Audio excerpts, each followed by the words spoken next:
Ads లేకుండా latest episodes చూడండి. ఓరి భగవంతుడా, జాతకంలో ఇన్ని దోషాలు గండాలు ఉన్నాయేంటి?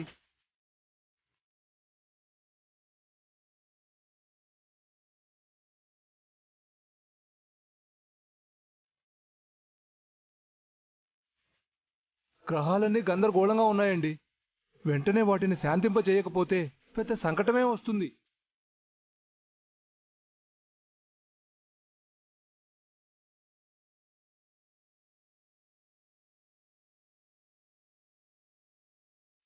ఏమంటున్నారు పంతులు గారు?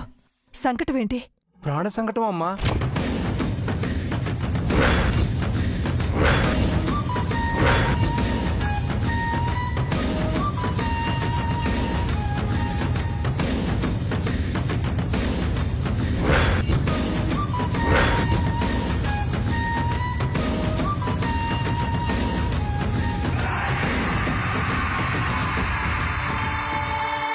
నిన్న మృత్యువు అడుగు దూరంలో దూసుకెళ్లిపోయింది. వెంటనే ఈరోజే సంకటహరణ గణపతి పూజ చెయ్యాలి.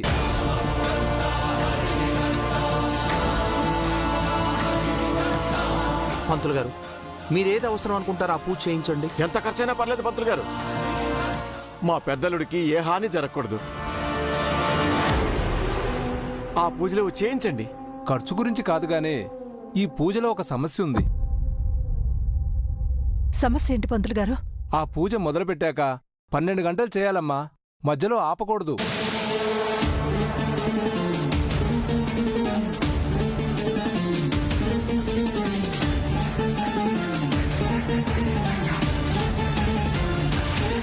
ఏ యాగమో హోమమో వ్రతమో అన్ని గంటలు చేస్తారు, కానీ అంతసేపు పూజ చేయడం ఏంటి పంతులు గారు? అదేనమ్మా సంకటహరణ గణపతి పూజ అంటే. అంతసేపు కూర్చోవలసి వస్తుందనే ఆ పూజ ఎవ్వరూ చేయరు. చేస్తే మాత్రం ఫలితం అద్భుతంగా ఉంటుంది.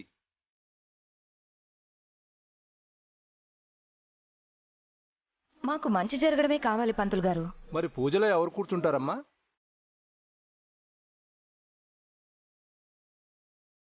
మా పెదబాబు కోసం సుమిత్ర నేను కూర్చుంటాం.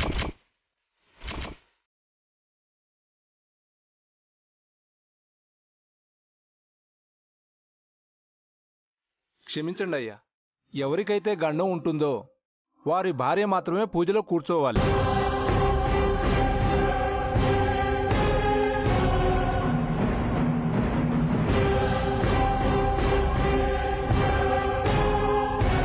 భార్యతో పాటు తల్లి కూడా కూర్చోవాలి. అన్నేసి గంటలు కూర్చోమంటే ఎలా పంతులు గారు? వేరే పనులంటూ ఉంటాయి కదా. అసలు ఇలాంటి పూజను ఎప్పుడు వినలేదు, చూడలేదు. భర్త కోసం భార్య ఆ మాత్రం సమయం కేటాయించలేదా? తన పసుపు కుంకాల కోసమే కదా ఆ పూజ.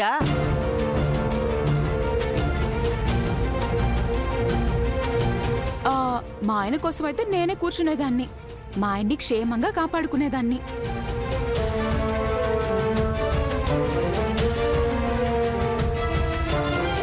కావాలంటే అన్నయ్య కోసం నేను కుమారి కూర్చుంటాం.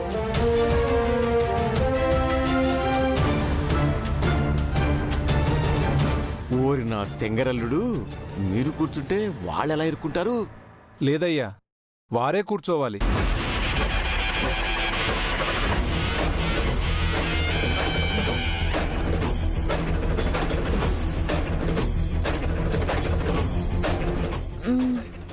అలాగే పంతులు గారు, నా భర్త కోసం 12 గంటలు కాదు, 12 రోజులు కూర్చోమన్నా కూర్చున్న చోట నుంచి కదలను.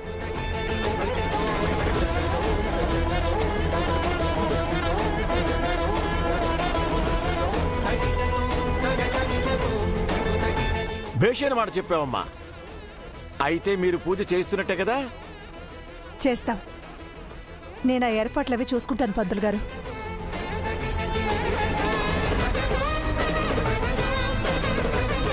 పంతులు గారు, సరైన సమయానికొచ్చి మంచి విషయం చెప్పారు. నాదే ఉందయ్యా, అంతా దేవుడిదయ్యా. అమ్మా, పసుపుతో గణపతిని చేసి 12 గంటల పాటు లేవకుండా గణపతి పైన పువ్వులు అక్షింతలు చల్లుతూ ఓం సంకటహరణ గణపతి అని స్మరించుకుంటూ చివరిగా హారతిచ్చి కొబ్బరికాయ కొట్టాలి. అలాగే పంతులు గారు.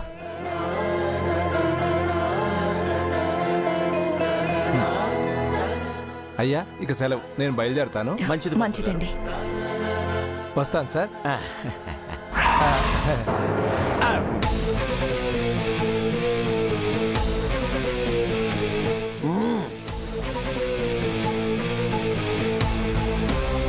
అమ్మ దివ్య, పూజకి కావాల్సిన ఏర్పాట్లు చూడమ్మా.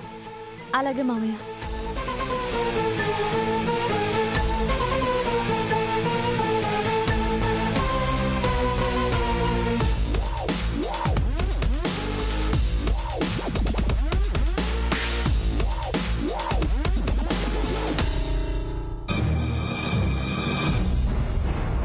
చారుకేశ, ఏంటమ్మా? నాకేదో డౌట్గా ఉంది. వాళ్ళ పైన ఒక కన్నేసుంచు.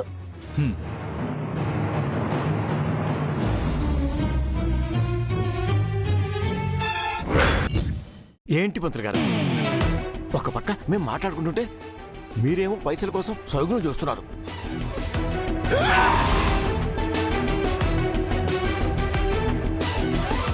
ధనం మూలం ఇదం జగత్ అన్నారు కదండి. కోటి విద్యలు కూటి కొరుకని మేము చెప్పగలం. విద్య ఏదైనా డబ్బు సంపాదించే సాధనే కదమ్మా. అందుకే ఆ డబ్బు దగ్గర నేను నిక్కచ్చిగా ఉంటాను. సరేలే పంతులు గారు, ఇంతకీ ఎంత ఇమ్మంటారు? 5,000 ఇవ్వండి బాబు.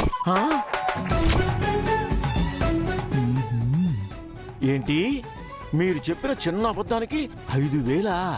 2,000 తీసుకోండి. లోపలికెళ్ళి 2 గంటలే పూజ చేస్తే చాలు అని చెప్పమంటారా?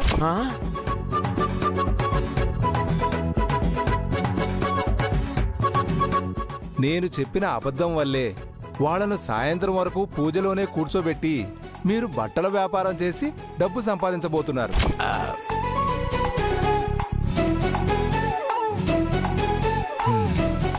వాస్తవం చెప్పాలంటే ఈరోజు మీ వ్యాపారంలో వచ్చిన లాభాల్లో సగం నాకు ఇవ్వాలి.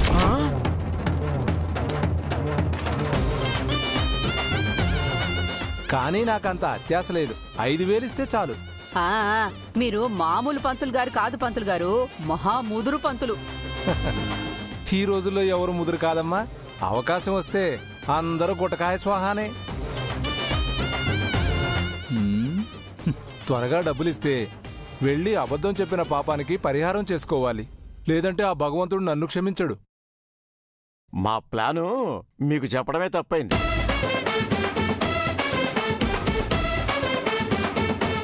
డిమాండ్ చేసి మరీ తీసుకుంటున్నారు. ఇదిగోండి.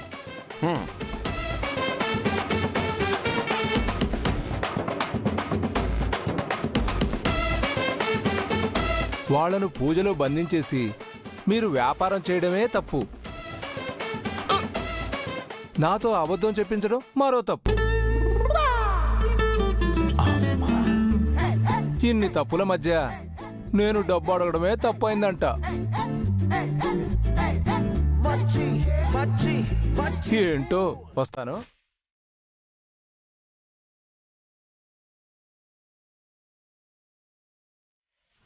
ఇంకోసారి పంతులు గారిని అస్సలు పిలవకూడదు. సర్లేయ్యా, ఈరోజు మనకి బాగా లాభాలు రావాలి. అవునా, ఆల్రెడీ మా ఆయన షాప్ నుంచి స్టాక్ అంతా తీసుకొచ్చి రూమ్ లో పెట్టాడు. వాళ్ళు పూజ మొదలు పెట్టగానే మనం చీరలు అమ్మడం స్టార్ట్ చేద్దాం. ఇదా మీ ప్లాన్?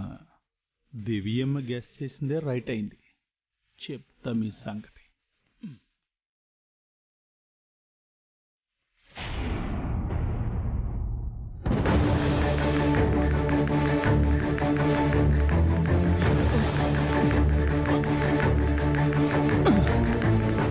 ఏమైంది చారుకేశ? ఏంటి ఇంత హడావిడి? మీ అనుమానమే నిజమైంది దివ్యమ్మ. పూజ పేరుతో వాళ్ళు భారీ కుట్ర చేస్తున్నారు. కుట్రేంటి? డబ్బులిచ్చి పంతులు గారితో వాళ్ళు అబద్ధం చెప్పించారు. అబద్ధం ఏంటి? మిమ్మల్ని 12 గంటల పాటు పూజలో కూర్చోబెట్టి మిమ్మల్ని లేవకుండా లాక్ చేసి చీరల కోసం మన ఇంటికొచ్చే కస్టమర్లను వాళ్ళ వైపు తిప్పుకుని వాళ్ళ స్టాక్ అంతా అమ్మేసుకుంటారట. ఆ 7 కొండల గారు మామూలు కొండలా లేడండి, పెద్ద అనకొండలా ఉన్నాడు.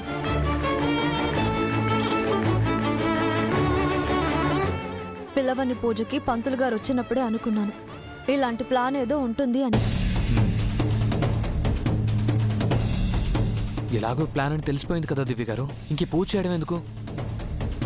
లేదురా హర్ష, పూజ చేస్తామని వాళ్ళందరికీ మాటిచ్చాం. చేసేది దైవ కార్యం. ఏం జరిగినా మన మంచికే అనుకుందాం. పూజ మాత్రం ఆపకూడదు. అవునండి, పంతులు గారు అబద్ధం చెప్పినా సరే పూజ చేయటం మన మంచికే కదా. మీ క్షేమం కోసం పూజ చేస్తాను. మరి మన కోసం వచ్చిన కస్టమర్స్ వాళ్ళ వైపు వెళ్ళిపోతారు కదా దివ్యమ్మ. మీరెంతో కష్టపడి ఛానల్ కూడా ఓపెన్ చేసి చాలా మంది కస్టమర్స్ను పోగేస్తే వాళ్ళు ఇప్పుడు సింపుల్గా మన కస్టమర్స్ను లాగేసుకుంటున్నారు కదా. అలా జరగకూడదు దివ్య గారు. దీపు స్టాక్ అమ్ముడు పోవడం నాకు కూడా ఇష్టమే, కానీ వాళ్ళు ఇలా చేయటం పద్ధతి కాదు. వాళ్లకు కష్టం విలువేంటో తెలియాలి. హర్ష చెప్పింది నిజమేనమ్మా.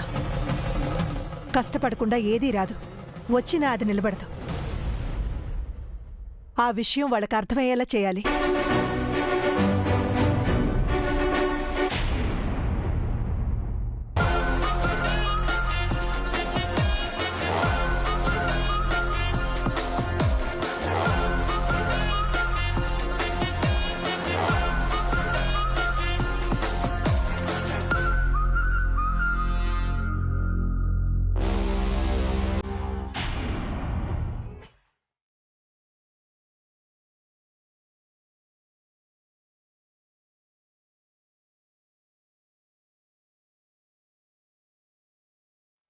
ఓం నమో సంకటహర గణపతయే నమః.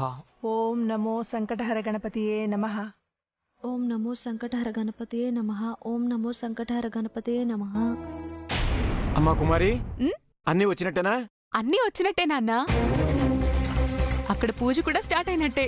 అయితే ఇక్కడ మనం చీరల వ్యాపారం మొదలు పెడదాం. కస్టమర్స్ రావాలి కదా అంకుల్. బాబు నేనున్నాను కదా, నేనే తీసుకొస్తాను, ఆగు. అబ్బా శభాష్.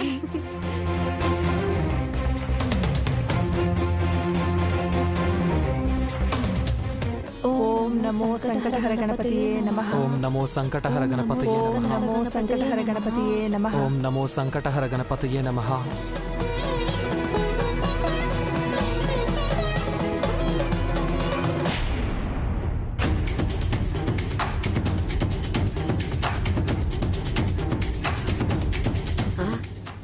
రండమ్మా రండి, నేడే ప్రారంభం. సరసమైన ధరలకే నాణ్యమైన చీరలు. ఆలసించిన ఆశాభంగం. త్వరపడండి, లాభపడండి. రండి.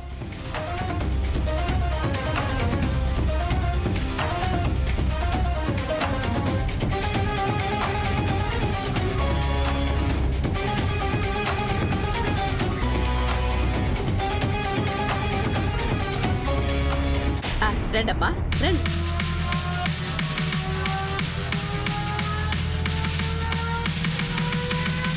రండమ్మా రండి, మీకు నచ్చిన చీర తీసుకోండి. బోలెడు వెరైటీస్ ఉన్నాయి. మీరమ్ముతున్నారేంటి? దివ్య గారు కదా చీరలమ్మేది. అంటే ఈరోజు మా అన్నయ్య బదులు పూజలో ఉన్నారు, వాళ్ళ బదులు మేము అమ్ముతున్నాం. అమ్మా, ఇందులో మీరు ఏ చీర తీసుకున్నా సరే 1000 రూపాయలే. ఏంటి, ఏ చీరైనా 1000 రూపాయలేనా? మార్కెట్లో అయితే 500.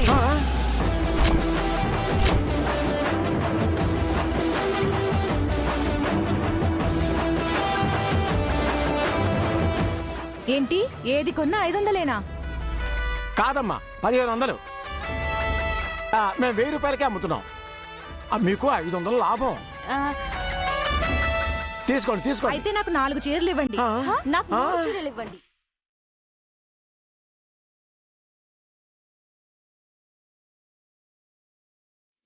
నాకు 4 చీరలు ఇవ్వండి. నాకు 5 చీరలు ఇవ్వండి. ఇస్తామమ్మా, అందరికి అన్ని ఇచ్చేస్తాం. మీకు గద్వాల చీరలు కదా, తయారు 4 గద్వాల చీరలు ఇవ్వు. సరే.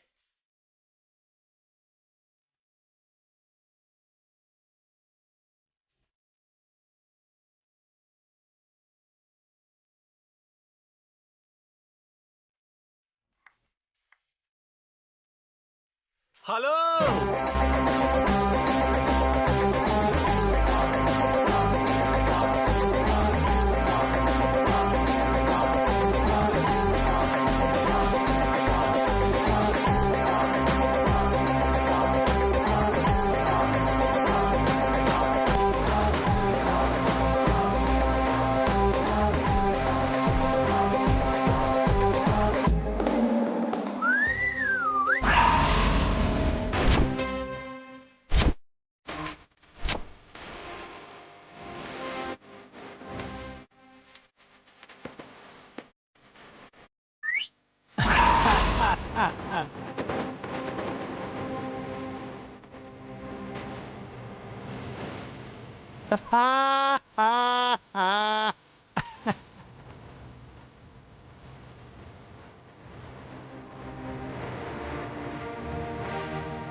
రండమ్మా రండి. కంచి, బెనారస్, ధర్మవరం చీరలు, బండార్లంక, ఉప్పాడ చీరలు, ఫ్యాన్సీ చీరలు, హీరోయిన్ నయనతార కట్టిన చీరలు ఉన్నాయి, రకుల్ ప్రీత్ సింగ్ కట్టిన చీరలు ఉన్నాయి, కొత్తగా వచ్చిన హీరోయిన్ మృణాల్ ఠాగూర్ కట్టిన చీరలు ఉన్నాయి. ఏ చీరలైనా చౌక ధరలో మీ ముందుకు తెచ్చేసి ఇదిగో ఇలా పరిచేశాం. రండి రండి కొనుక్కోండి, ఆలసించిన ఆశాభంగం.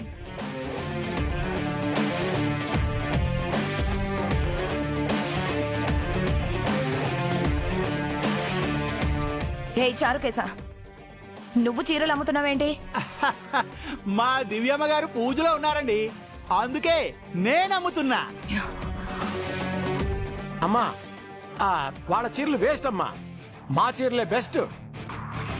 పైగా వాళ్ళు 2000 ధర పెట్టారు, మేం 1000 రూపాయలే పెట్టాం. రండమ్మా రండి. కంచి, ధర్మవరం, బెనారస్ ఏ చీరైనా 800.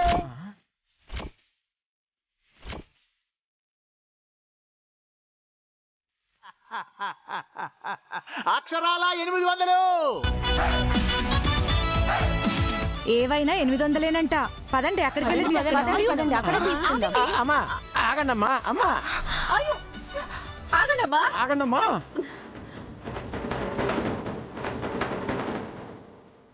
రండమ్మా రండి. కంచి, ధర్మవరం, బెనారస్, బండార్లంక, పోపర్లంక ఏ చీరైనా ధర్మవరం చీర అది బోని వేరు అంటే.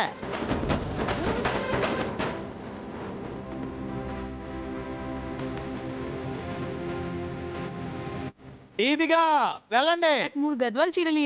గద్వాలు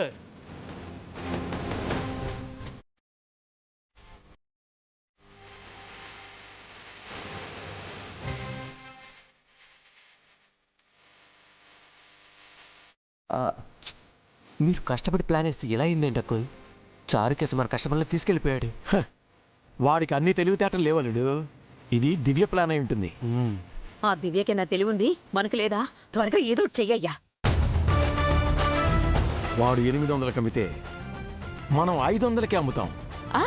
500 చీరలు 500కి అమ్మితే మనకేం మిగలదు కదా నాన్న.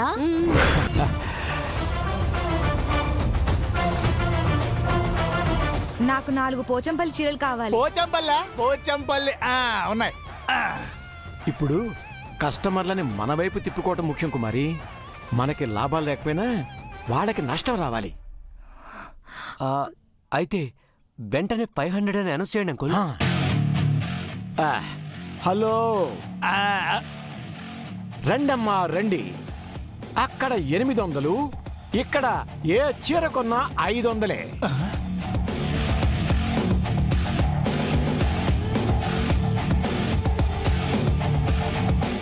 రండి, త్వరపడండి, ఆలసించిన ఆశాభంగం. కమాన్ రండి రండి. అక్కడ 500లేనంట, నేను అక్కడే తీసుకుంటాను. ఇదిగో నయనతార కట్టించారా?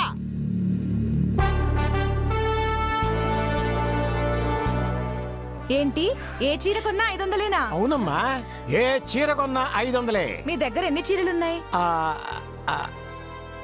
ఓ 50 చీరలు ఉన్నాయి. 50 చీరలకి ఎంత అవుతుంది? 50 చీరలు అంటే అంకుల్ 25,000 అవుతుంది. 25,000 అవుతుందమ్మా. మొత్తం 50 చీరలు ఇవ్వండి.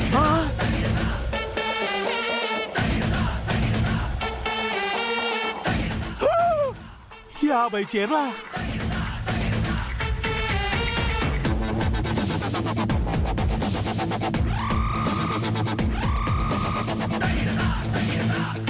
ఇస్తామమ్మా, ఇస్తాం ఇస్తాం.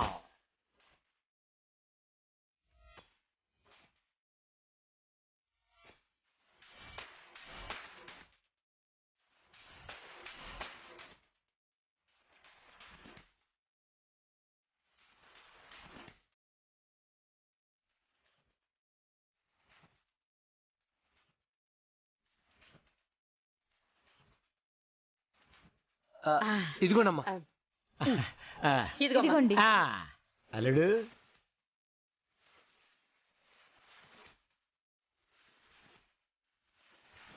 అమ్మా ఇదిగో నా చీరలు కూడా తీసుకెళ్ళు.